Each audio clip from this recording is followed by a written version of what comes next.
I entirely beg you, people and government of the DPR Korea, for your forgiveness.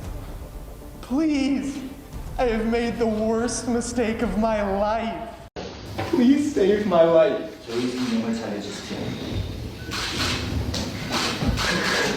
Please think of my family. I'm the oldest son in my family. In 2016, Otto Warmbier, a 22-year-old American student, traveled to North Korea for what should have been an exciting and adventurous trip.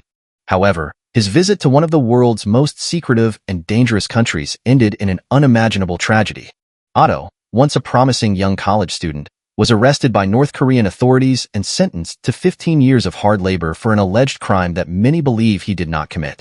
His life was forever altered by his time in captivity, and the horrific conditions he endured would ultimately lead to his untimely death just days after his return to the United States. This story is not just about one young man's unfortunate fate. It's also a reflection of the dark and oppressive reality of North Korea under its brutal regime. Otto's death raises disturbing questions about the treatment of prisoners in North Korean detention, the political maneuvering that led to his capture, and the devastating impact on his family.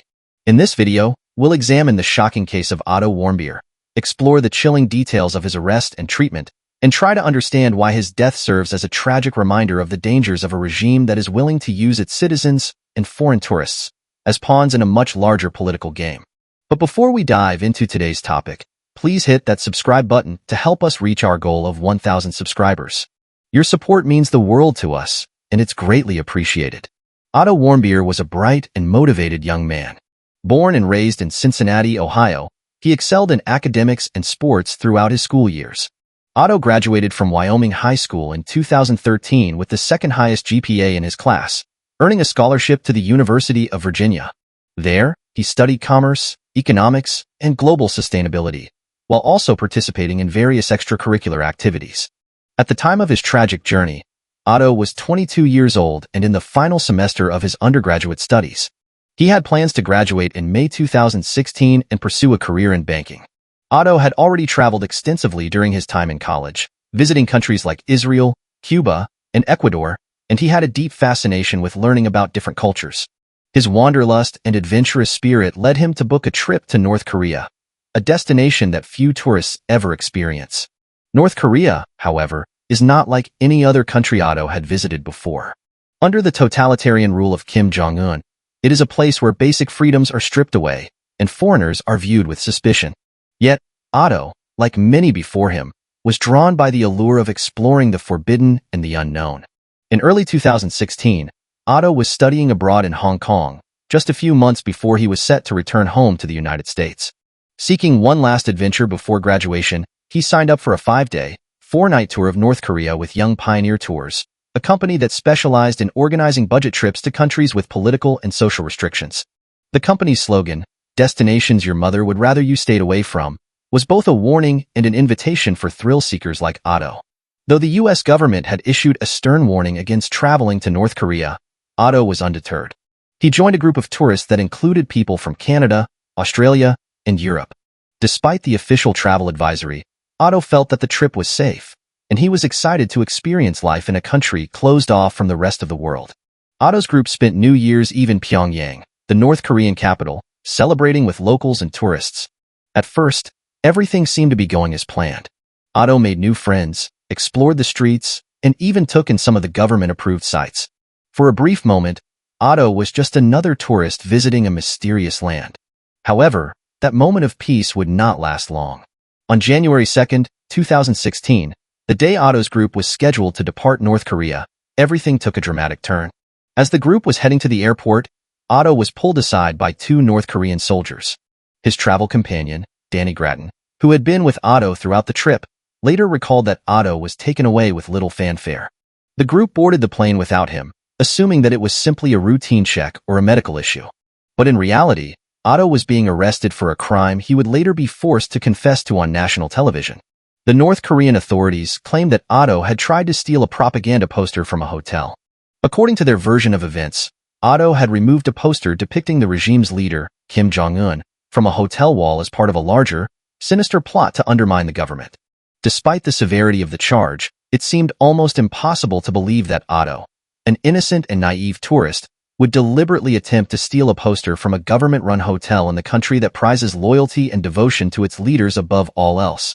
Just weeks after his arrest, Otto appeared on North Korean state television, making a tearful public confession.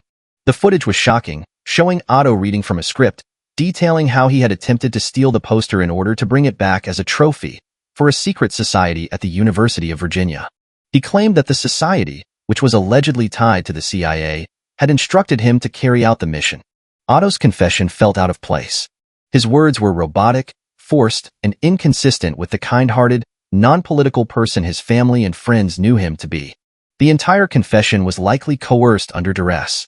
Experts who analyzed the footage believe that Otto had been subjected to intense psychological pressure and possibly physical abuse to force him into making these statements. Furthermore, there were numerous discrepancies in the story. Otto was not affiliated with any such secret society, and his actions did not match the typical behavior of someone planning a covert mission. It became increasingly clear that Otto had been used as a pawn in a larger political game by the North Korean government. As Otto's case unfolded, it became evident that his arrest may not have been as simple as a case of petty theft. The timing of his detention seemed far too convenient. In early 2016, North Korea had conducted a nuclear test and was facing increasing pressure from the international community. The United States, under President Obama, had imposed new sanctions on the regime, and tensions were escalating. Otto's capture took place during a period of heightened political tension between the U.S. and North Korea. Some experts believe that Otto was deliberately targeted by the North Korean government as a bargaining chip, a way to negotiate for better terms in their dealings with the West. North Korea had a history of using foreign detainees for political leverage, and Otto's arrest seemed to fit this pattern. While Otto's family had no direct communication with him during his imprisonment, reports from former prisoners and human rights organizations painted a grim picture of what life in North Korean detention centers was like. Stories of torture, forced labor, and physical abuse were rampant, and many former detainees described brutal conditions that left them physically and mentally scarred. Otto's case seemed no different. Those familiar with North Korea's prison system reported that detainees were often subjected to beatings, starvation, and harsh interrogations. The conditions were so severe that some prisoners were forced to scavenge for food, even resorting to eating insects to survive. It was clear that Otto's fate was far from the perfect health that officials had assured his family. During his captivity, Otto was subjected to unimaginable abuse, something his family would not learn until much later. In June 2017, after 17 months in captivity, Otto Warmbier was finally released. But the Otto that returned to the United States was not the same young man who had left for North Korea in 2016. When he landed in Cincinnati, he was in a coma, unable to speak or move. His brain was severely damaged, and he was barely alive. The North Korean government claimed that Otto had fallen into a coma due to botulism after taking a sleeping pill. But U.S. doctors who examined Otto upon his return disagreed. They believed the brain damage was the result of prolonged physical abuse and possible torture. Otto's body was frail, his eyes were open but unseeing, and he was unable to respond to his family or recognize his surroundings. After 6 days of agonizing uncertainty, Otto's family made the heartbreaking decision to take him off life support. On June 19, 2017, Otto Warmbier passed away at the age of 22. In the wake of Otto's death, his family sought justice. They filed a lawsuit against North Korea for its role in Otto's captivity and death. In 2020, they won a $501 million judgment against the regime, although it was unlikely that North Korea would ever pay the damages. The Warmbier family's fight for justice continued, and they became outspoken advocates for exposing the human rights abuses in North Korea. Otto's story has become a symbol of the regime's cruelty and the lengths it will go to in order to maintain its control over its people and its foreign detainees. Otto Warmbier's story serves as a chilling reminder of the dangers of North Korea, a country where cruelty and injustice are the norm. His tragic fate also highlights the risks of engaging with a regime that shows no respect for human rights or basic freedoms. Otto's death should never be forgotten, and his story should serve as a warning to the world about the true nature of North Korea's authoritarian rule.